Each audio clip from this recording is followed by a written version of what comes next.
2024 সালের শেষে উত্তর ত্রিপুরা জেলার কদমতলা এবং ধলাই জেলার গন্ডাতুইশায় রাষ্ট্রীয় মদতে সাম্প্রদায়িক হিংসার ঘটনা ঘটেছিল।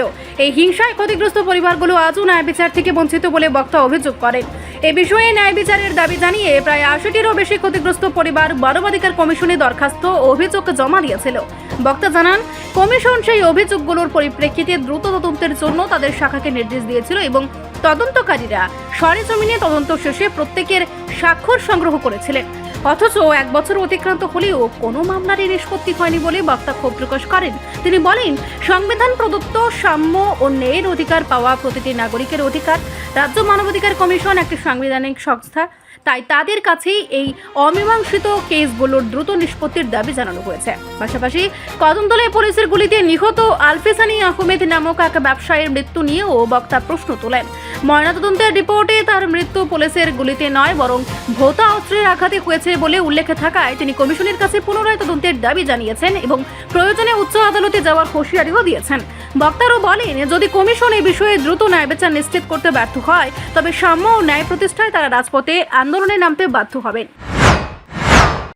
2024-এর শেষে গন্ডাতুইশা এবং উত্তর ত্রিপুরা জেলার যে কদমতলায় রাষ্ট্রীয় মদতে যে হিংসা হয়েছে সাম্প্রদায়িক, এই হিংসায় যারা ক্ষতিগ্রস্ত হয়েছে তারা ন্যায় বিচার পায়নি।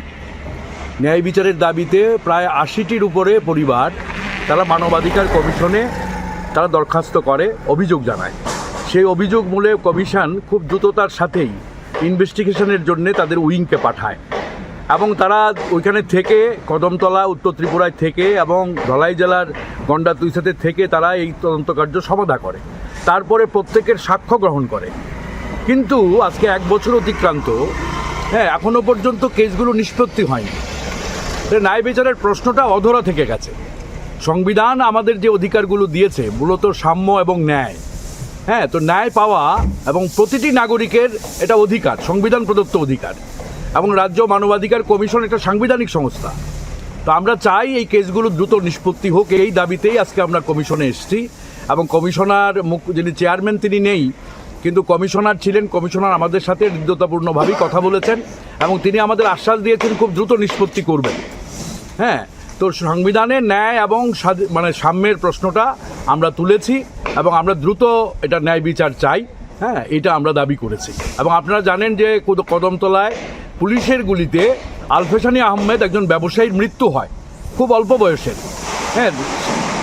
পোস্টমর্টেম রিপোর্টে আমরা দেখলাম যেটা পুলিশের গুলি নয় বা গুলিতেই নয়, এটা ব্লান্ট ওয়েপন দ্বারা সে নিহত হয়েছে বলে রিপোর্ট দিয়েছে। কমিশন এই রিপোর্ট এনেছে ডিজির কাছ থেকে। আমরা অবাক হয়ে গেছি। তা আমরা ইনভেস্টিগেশন দাবি করেছি এবং প্রয়োজনে আমরা উচ্চ আদালতে যাব। আজকে আমরা এটা পরিষ্কারভাবে বলেছি কমিশনে। এই বিষয়গুলিতেই আজকে আলোচনা হয়েছে এবং কমিশনে আমরা এসেছি। ধন্যবাদ। এবং এই ক্ষেত্রে আমাদের আরেকটি প্রশ্ন, যে যদি কমিশন আমাদের ন্যায় বিচার না দেয়, তাহলে রাস্তার লড়াই ছাড়া সাম্য এবং ন্যায়ের জন্য সাংবিধানিক এই অধিকারগুলো রক্ষার জন্য এবং এগুলো প্রতিষ্ঠার জন্য আমরা রাস্তায় নামবো। এটা আমরা আজকে ঘোষণা করছি। ধন্যবাদ। রিপোর্ট সংবাদ প্রতীক্ষা।